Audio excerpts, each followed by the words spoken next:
Hey, welcome back to the How to Podcast series. We're getting all entrepreneurial on you today. We're into our 6th episode in our 10 little episode series, all around leveraging your entrepreneurial spirit. And I know everyone's like, that's a hard word to say, but practice, you can work at it, you can get it. Your entrepreneurial spirit. We're going to look at your ambitious dreamers. You know, you and me, those dreamers, head in the clouds. You know who you are.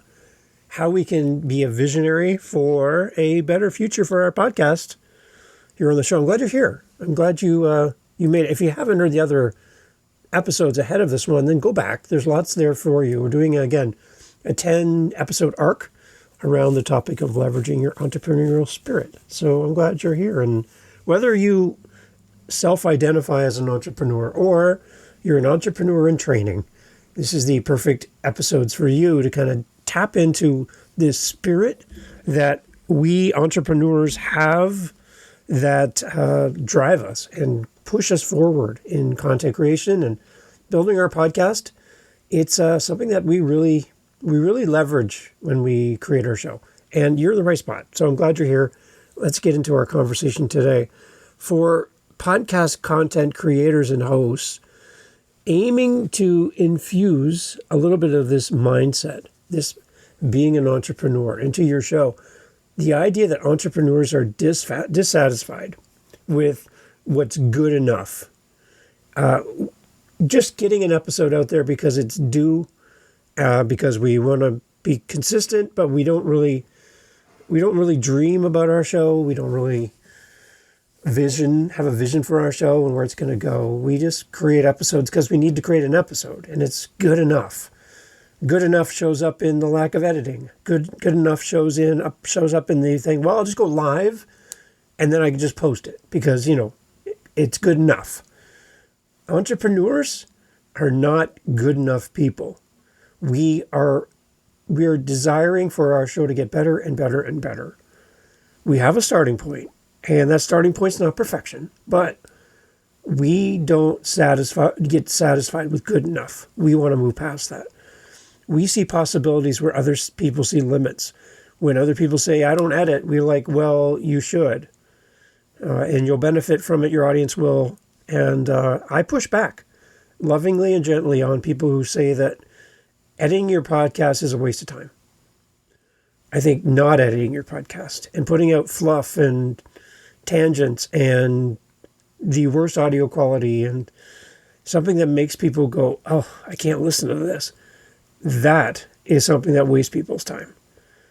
We want to offer a powerful, actionable direction here with our podcasts to help our audience. It's where we tailor our content to reach our audience, and we really want our audience to be so attracted to our show they cannot not tell people about our podcast. Remember that an entrepreneurial spirit is defined for our little mini-series here together for you and I as innovation, resilience, and risk-taking. It's not just about launching a podcast. It's about seeing potential and growth where others might only see obstacles or a bunch of status quo, boring, uneventful, same podcast, sameness in podcasting. Whether you're setting up your business podcast or you're going to create content around other areas, there's a mindset that drives people who are proactive. They seek out opportunities for their podcast. They adapt, and they're always improving. They're always on a path to make their next episode 1% better than what they did last time.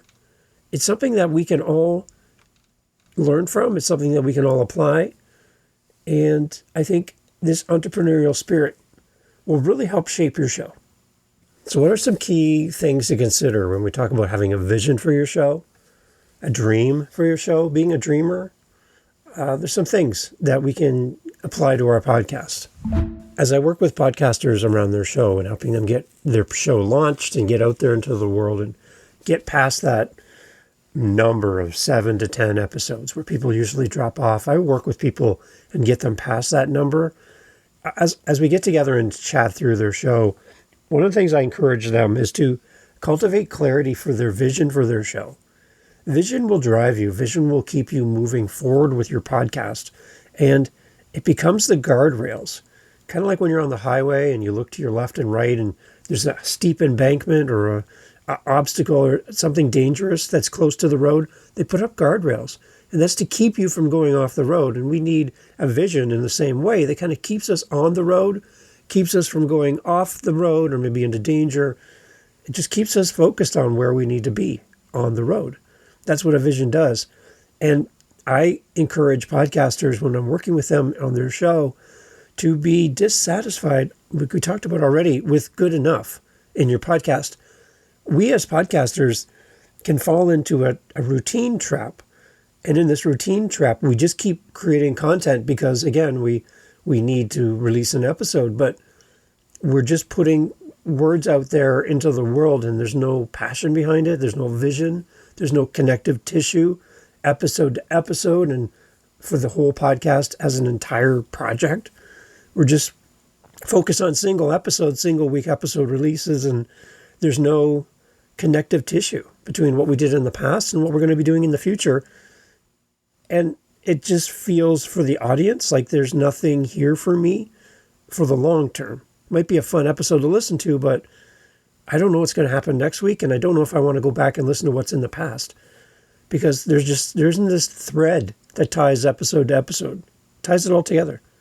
We as podcasters need to ask ourselves, where can my show improve? Like, what can I do to improve? And what is possible if I look beyond the current format or topics or how I approach my show? What could I do differently? What are some of the possibilities that I'm not considering for my show? I've been working with some podcasters and they ask for feedback, and I come back with feedback, not just telling them that their baby's cute, their podcast baby is cute, but coming back and saying, these are the things that are going to make your podcast better. Sometimes people push back because they're like, I just wanted you to tell me I'm doing a great job. And you are. But I think there's always opportunities to improve. And if you're only getting platitudes and people are giving you all this praise and pats on the back and they're proud of you because you have a podcast, but nobody says, hey, you're going in the wrong direction. You missed something here. This is going to help your show grow and do something better. If you don't hear that kind of feedback, you're going to be wallowing in your content and creating the same thing you've done in the past, and growth is your enemy. You need somebody to come in and go, let's look at everything. It's kind of like when you buy a house. You get a home inspector. What does the home inspector do? They're completely disconnected from the purchase of the house. They've got no blinders on, and they don't come in going, oh my gosh, I love this house, I gotta have it. No, they're hired as a home inspector to come into your house and tell you everything that's wrong with your house. They have like tools and knowledge and checklists, and they gave me all the flashlights, and they got all these things to measure your electrical and the plumbing and your HVAC and everything. They go through your whole house. We did it recently. We bought a rental property, and the gentleman came in, and he was so thorough. He brought up stuff that we would never, ever know, because he was in the attic. He was down in the basement. He was up in the rafters. He was everywhere. This guy was like a little spider monkey. Just amazing to see where he could go. And he came back with a full video. He had the drone. He had everything. He did the whole thing. And he broke down everything that we could do in this house to make it better, so that we could make a good purchase decision. And as a podcast consultant and coach, that's what I'm going to do with you. And it feels weird to sit at the kitchen table with the real estate agent as this person goes through every nook and cranny of your potential purchase and comes back with a report card. You need that for your podcast. If you're serious about growing your podcast into the future, you can't be satisfied with good enough. I could walk the house with my wife and the real estate agent and give my opinion of what I see, but I don't do this for a living. I buy a property here and there. I don't do this every day. This gentleman, this home inspector, this is his job. This is what he does, and he can see around corners, through walls. He knows, based on his experience, what makes a good house. I know from my experience working with all of the podcasters that I've worked with in the past, what makes a good podcast and what would make a good podcast for you. So if you're trapped in this world of good enough for your podcast, it's time to talk to somebody who can make your podcast great.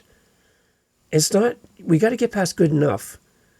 We need to go past that. We need to go into the future and see what this podcast can be.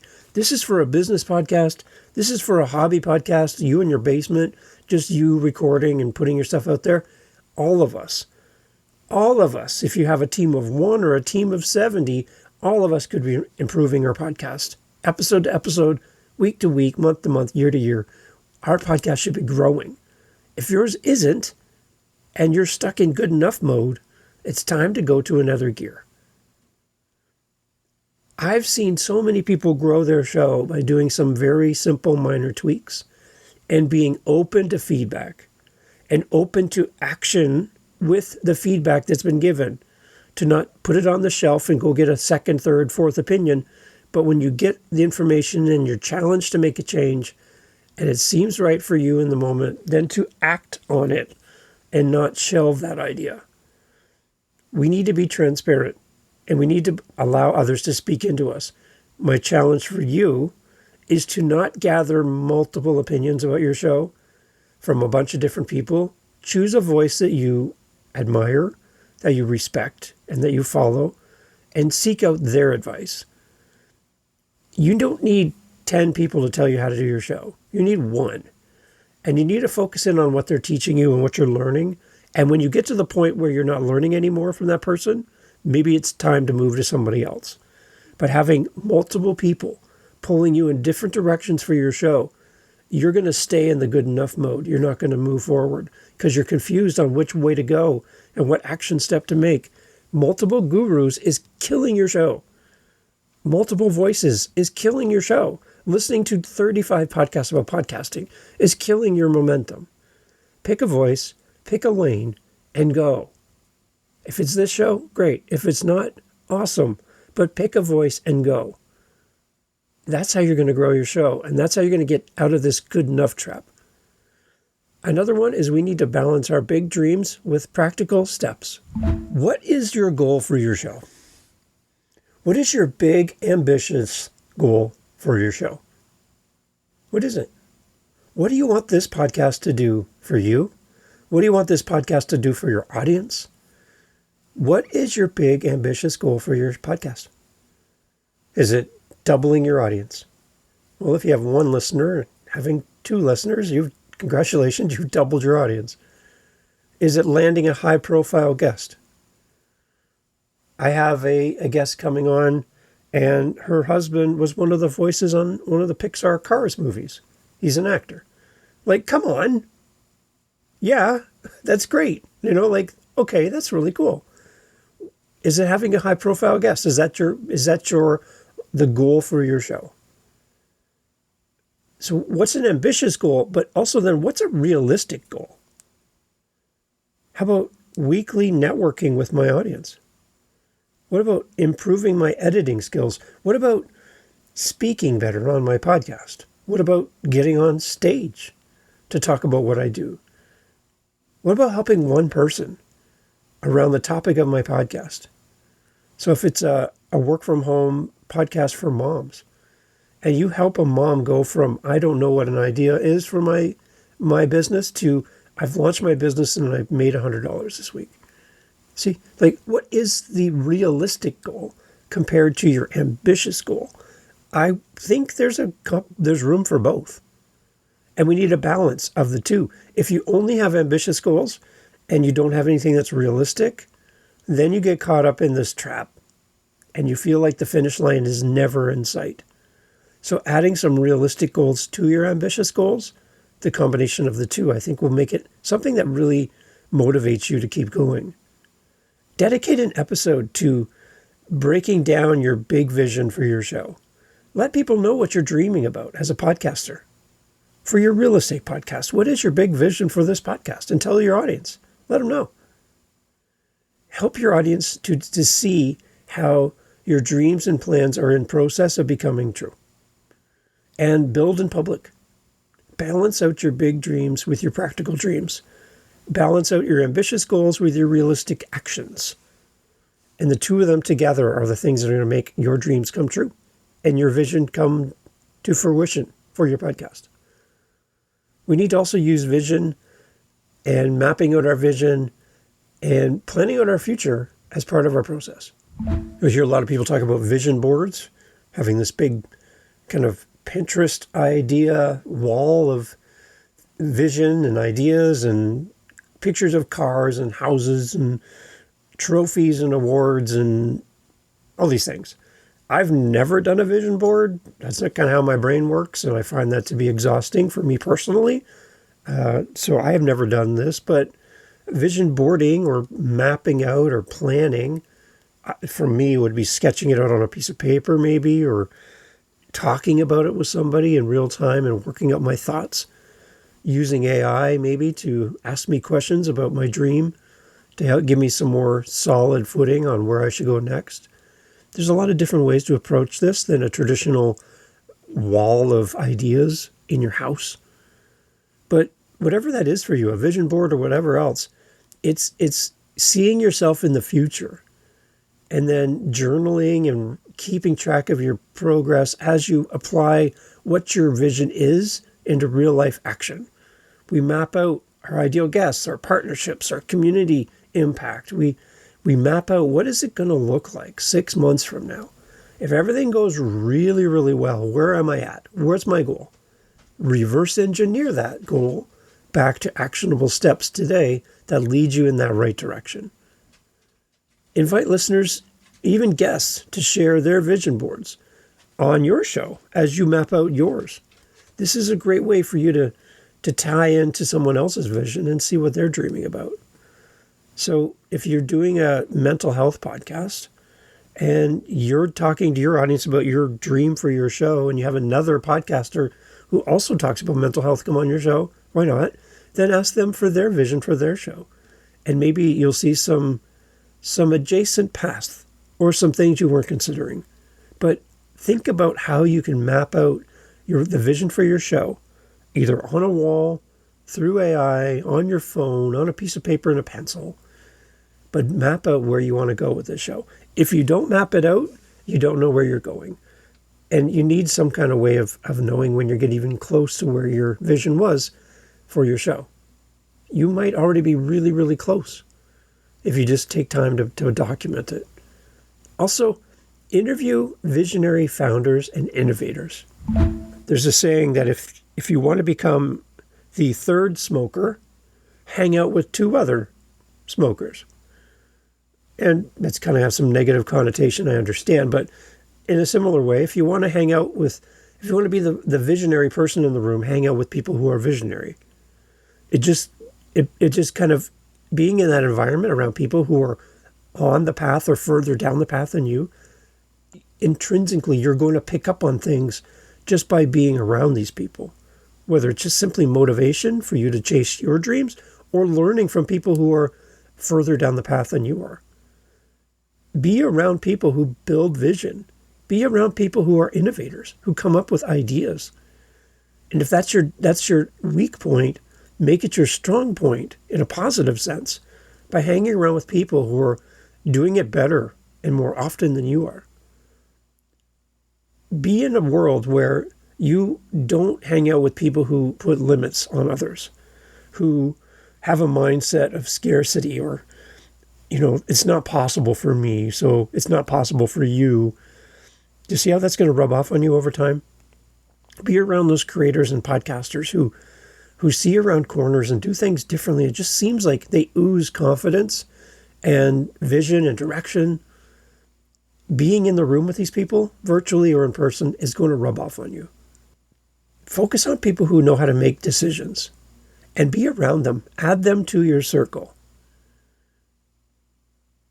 Find it when you meet somebody who seems to have it together, ask them what made you dissatisfied with being average? How did you spot these possibilities that seem to be your reality now? How did you even do that? Focus on how decision-making was put into practice and how people live their life and how they approach the hard things that you approach. We're all humans. They just seem to have an edge. What is it? How did they get the edge? And how can you, by simply hanging around with these people? The other part here is to make setbacks and pivots part of your content. So if you're writing a book, you're probably not going to put the name of the book out there before you buy the website and get all that locked up legally and have copyrights in place and, all that stuff. You're not going to tell everybody that, because somebody's going to come along and go, hey, I'm going to do that book. And you lost. So I get this. But when you build in public, when you create in public, so let's go to the authors, back to the authors for a second. You might not name the book. You might not, give away the cover and the big picture of it, but you can let people know you're working on something.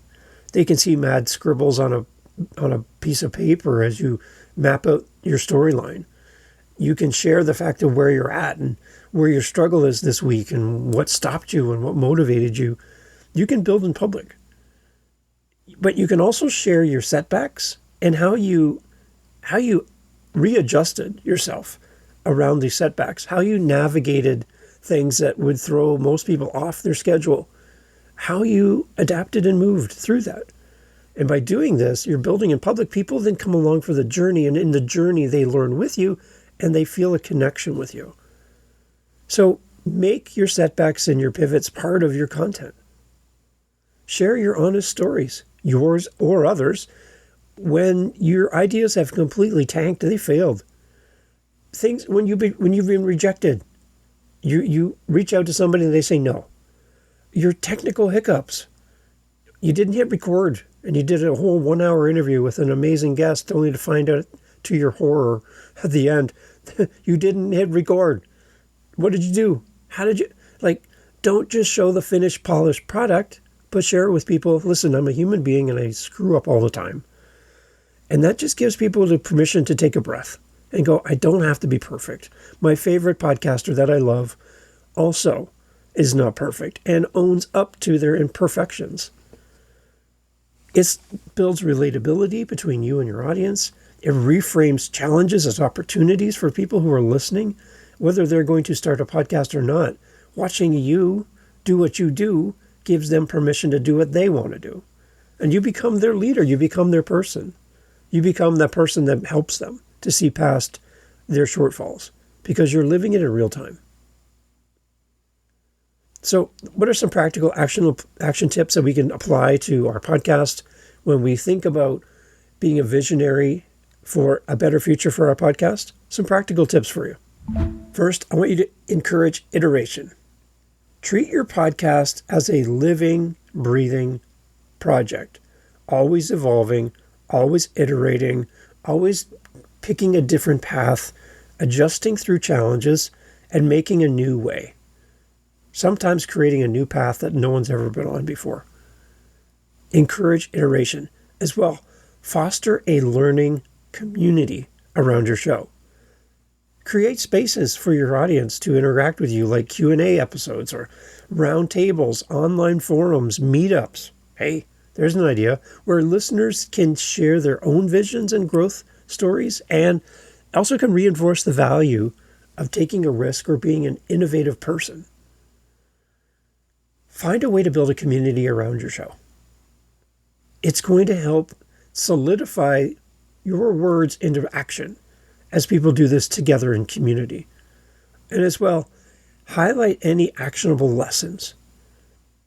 After every guest or solo episode, recap a few practical ways that your audience can think bigger and act boldly in their own context based on the content that you created. I've talked about this before, and I'll put it in here one more time because, again, there's new listeners here, and I'm so glad you're here. When you look at your calendar for the year and you want to do an interview show, you're like, I got to come up with 52 interviews because I'm going to do a weekly podcast. I got to find 52 people to be on my show.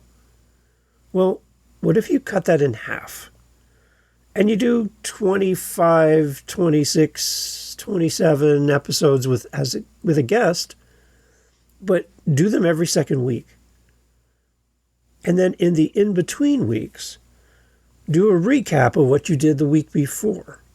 So you invite Dave, host of the How to Podcast series, on your show. I come on, we do an interview. That releases on week 1. Week 2 is you coming back and talking about what happened on week 1. Your thoughts, your recaps, your takeaways. What have you put into action? What do you disagree with? What fits with your audience, and where's the action step for them? And then week 3 is a new interview. Week 4, a recap. Interview, recap. Interview, recap. Now, the reason why I would suggest this for you is you could technically record your recap episode the same time you're recording your interview. So I come on your show, you and I do the recording together, and I leave. Recording over. You're already set up. It just happened moments ago. Your guest is gone, and now you have the mic. And as you're thinking through this, you make some notes. As you're editing the episode, you make some notes. Key moments, key things that were discussed, your takeaways, your thoughts, your reaction, right? It's like a reaction video for a television show when they get on and talk about what just happened. That's all this is. It's a reaction episode to the interview. And that reaction episode doesn't have to be 45 minutes. It could be 5 minutes, short. And what you did in the moment you did to record one episode, you recorded 2 episodes, giving you a week off to spend time with your audience or build your content or something, support your show, promote your podcast. It gives you a breathing room, a week where you've recorded 2 episodes at once, scattered over 2 weeks. You're recording twice a month instead of 4 times a month. See what's happening here? Because you're bundling in your reflection episode with the interview. So you've cut your interviews in half. You only need 20-ish people as guests instead of 52, simply by going to 1 every second week. But have that reflection episode. The other bonus to a reflection episode, you get to talk to your audience one-on-one. When you have a guest on, you're sharing the stage with your guest, and your audience isn't really hearing your thoughts in real time. They're focused on the guest and the guest's voice, your questions and their answers. And the listener doesn't really seem to have a place at the table unless you're very intentional. They're the kind of background audience for that conversation. That reflection episode, the guest is not here. It's just you talking about what happened in the past on that last episode, but talking to the listener. And that bridge is built between the two of you. So highlight actionable items if you want to do like a break between multiple interviews, 52 a year, cut them in half, do reflection episodes, and share actionable lessons with your audience after every guest. You've reduced the amount of work that you have to do. You still are doing an episode every week, but it's a lighter burden for you as a newer podcaster. So think about that. Maybe that might be the perfect path for you if you want to do an interview show, but you still want to build connection with your audience. What a great option. And that still gives you the opportunity to talk to great people, to learn from people who are further down the road from you. And then what I would suggest for you, if you're looking for something around vision and mindset, is start looking on Amazon for most recent books around that topic. New authors releasing new books. One thing they have in common, they want to talk about their book. They want to get on and promote it. So reach out to these people. They've invested time. They're an expert in their space. They have a book to promote, and they're super amazing to tap into. So reach out to them, leverage their skills, ability, and talents, and learn from them in real time as your audience learns as well. It's a great way to find guests for your show. Just go look at Amazon. By weaving in these principles into your podcast, by being a visionary, by embracing your ambitious dreams and your actionable steps of going towards your dream and making your dreams come true, you're not only going to model the entrepreneurial mindset that we've talked about in this episode series, but it's also going to actively help you and your audience to unlock their creative, never settle, possibility-focused potential. Because settling is stopping. Settling is is not a growth mindset. It's not something that's going to take you down the road.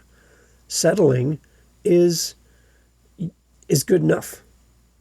And the moment you start hearing yourself saying on repeat, oh, that's good enough. I'm just going to release that. That's good enough. It's live. I'm not going to edit. It's good enough. That interview was not great, but it's good enough. This episode, not my favorite. It's good enough. You're settling.